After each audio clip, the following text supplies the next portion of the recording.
Nous refusons cette loi pandémie. C'est une loi qui porte atteinte à nos libertés et qui est inefficace.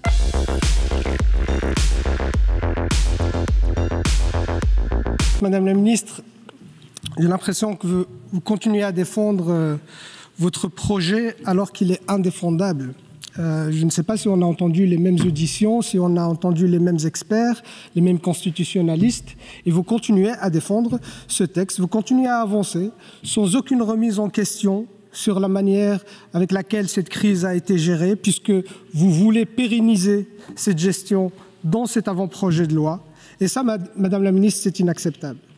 Une loi qui, vous le voulez ou non, vous donne les pleins pouvoirs. Ça veut dire que des mesures seront prises et seront décidées par arrêté ministériel, que le débat parlementaire arrivera par la suite, mais il n'y a pas d'implication du Parlement dans la prise de décision, il n'y a pas de débat démocratique sur les mesures pour évaluer leur efficacité et leur légitimité, leur proportionnalité. Tout ça, il faut le faire par la suite.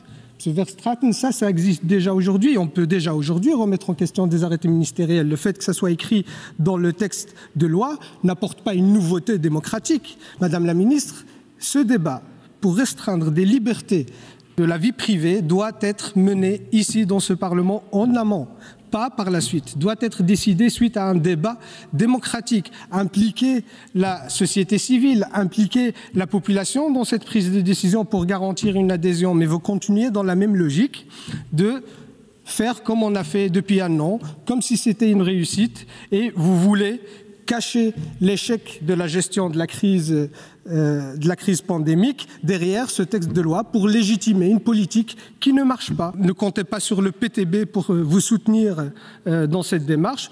Nous refusons cette loi pandémie. C'est une loi qui porte atteinte à nos libertés et qui est inefficace face à la pandémie, vu qu'elle reprend la politique qui n'a toujours pas marché jusqu'à aujourd'hui. Et il serait temps de se remettre en question et de dire peut-être qu'on a foiré, il faut faire autre chose.